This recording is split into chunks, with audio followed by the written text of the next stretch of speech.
Assalamualaikum warahmatullahi wabarakatuh. Di sini kami akan mempresentasikan hasil penelitian dari kajian isu-isu yang termuat dalam artikel yang berjudul Analisis Kemampuan Penyesuaian Siswa SMP dan Siswa SMK pada Pelajaran Matematika Pasca Daring. Sebelumnya, izin memperkenalkan diri terlebih dahulu. Saya Suci Citra Intan Pertiwi, nomor induk mahasiswa 195100073, dan rekan saya Tia Nurjiah dengan nomor induk mahasiswa 1951021. Menuju ke pendahuluan.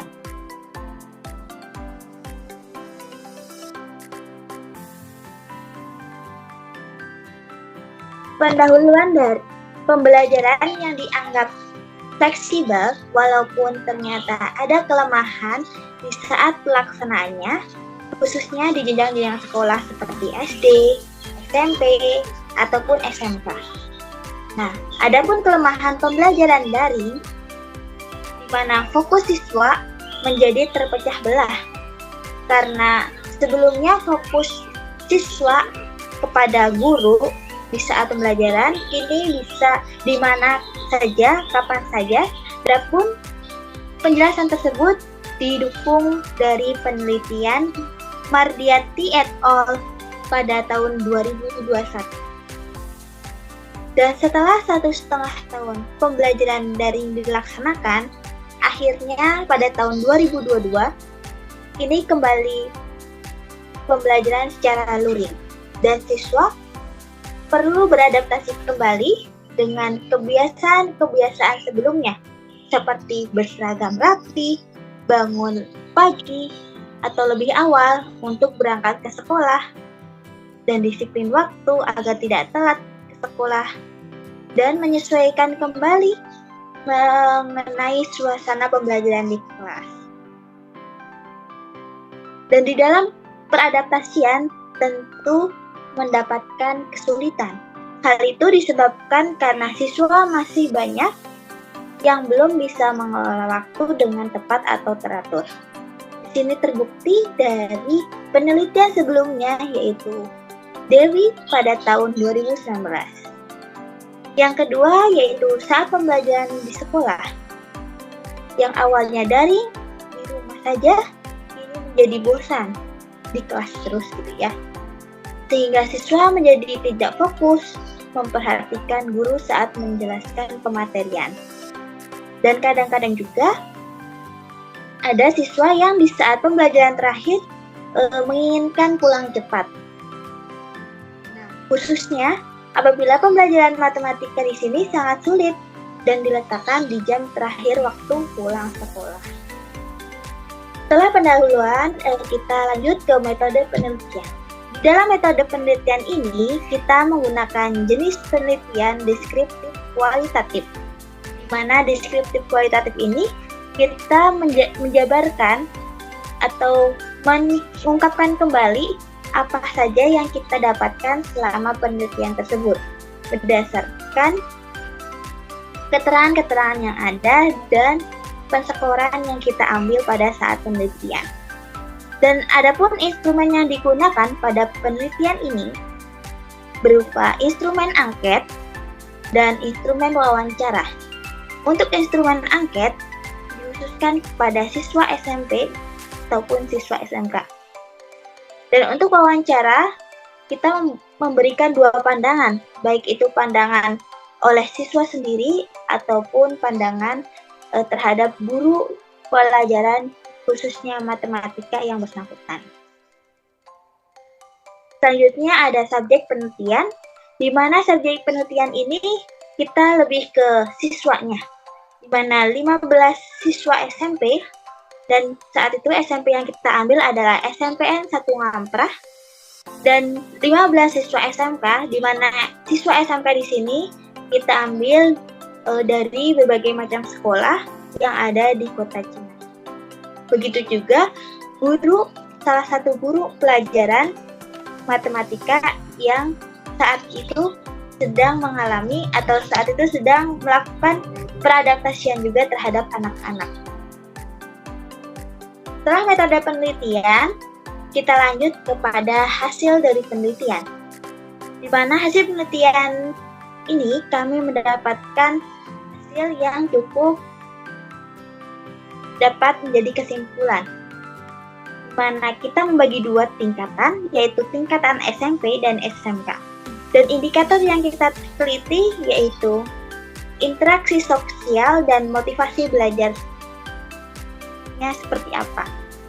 Di sini terlihat jelas bahwa interaksi sosial pada tingkat SMP mencapai min 3,066 dan dikategorikan cukup baik. Begitu juga motivasi belajar. Ini dikategorikan cukup baik karena minnya 2,68.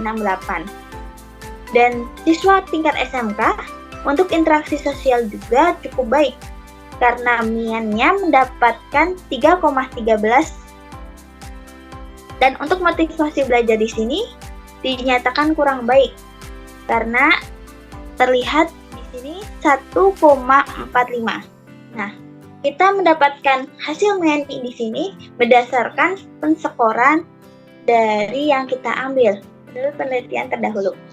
Nah, selanjutnya kita lanjut ke pembahasan. Pembahasan di sini akan disampaikan oleh rekan saya, Tia Nurdiah. Kepada Tia dipersilahkan. Baik, sekarang kita ada pada pembahasan gitu ya, pembahasan dari hasil penelitian yang telah dilakukan. Nah, berdasarkan hasil penelitian itu diperoleh bahwa siswa SMP dan SMK ini dalam beradaptasi kembali dengan kegiatan pembelajaran secara luring sudah cukup baik. Dari hasil angket dan wawancara, diketahui bahwa siswa lebih senang untuk belajar secara luring, dengan alasan siswa dapat memahami materi dengan mudah. Hal itu disebabkan adanya guru sebagai fasilitator dalam mentransfer ilmu. Itu menurut Arfiansyah dan Syagina pada tahun 2002. Nah, saat pembelajaran daring ini, siswa kesulitan dalam memahami materi, khususnya mata pelajaran matematika yang abstrak gitu ya. Jadi saat di rumah, siswa itu tidak ada seseorang yang bisa ditanyakan atau dimintai penjelasan gitu. Jadi saat pembelajaran luring kembali, di sini ada peran guru sebagai pentransfer ilmu gitu. Nah, saat kegiatan pembelajaran luring kembali dilaksanakan, tidak hanya siswa yang perlu beradaptasi, tapi di sini juga guru pun perlu beradaptasi kembali gitu ya untuk pembiasaan waktu belajar. Nah, ini menurut Nadira et al. Pada tahun 2022 gitu. Seperti yang diketahui saat pembelajaran daring, waktu pembelajarannya lebih singkat gitu. Nah, jadi saat kembali luring harus terbiasa kembali gitu dengan waktu pembelajaran yang normal. Di sini juga ada hasil wawancara dengan guru SMP bidang studi matematika, bahwasannya hambatan itu yang terasa saat kembali belajar luring, siswa itu tidak menguasai materi saat yang diajarkan saat pembelajaran daring gitu ya. Jadi guru perlu menjelaskan kembali materi yang sudah diajarkan saat pembelajaran daring gitu kan. Untuk matematika sendiri di sini siswa tuh masih kesulitan dalam kemampuan dasarnya seperti berhitung gitu. Nah, selain itu, saat kembali pembelajaran luring, siswa itu perlu beradaptasi gitu dengan kegiatan di sekolah gitu ya. Saat harus bangun pagi, berangkat ke sekolah gitu kan, harus ada upacara, mengikuti kegiatan-kegiatan ekstrakurikuler gitu dan yang lainnya. Nah, oleh karena itu, diperlukannya pembiasaan kembali gitu, penyesuaian kembali dengan kegiatan pembelajaran yang ada di sekolah. Hal itu bisa terlaksanakan dengan baik jika didukung oleh orang tua, oleh guru, dan dari pribadi masing-masing siswa itu sendiri gitu ya. Terus juga dalam proses itu lingkungan pun perlu dipersiapkan gitu dengan sebaik-baiknya gitu ya. Harus disediakan lingkungan belajar yang membuat siswa itu merasa menyenangkan gitu untuk belajar gitu. Karena lingkungan yang mendukung dapat mendorong siswa untuk memiliki keinginan dan semangat dalam belajar. Itu menurut Putri dan Aryani pada tahun 2022 gitu. Dengan keinginan siswa dan semangat dalam belajar, itu siswa akan lebih mudah memahami, menangkap materi yang diajarkan oleh guru gitu. Sehingga hasil belajar pun akan tercapai dengan baik. Nah, selanjutnya itu kesimpulan dari hasil penelitian nih. Berdasarkan hasil dan pembahasan penelitian nih yang telah diuraikan, bahwa dalam penyesuaian kembali dengan kegiatan di sekolah itu sangat diperlukan.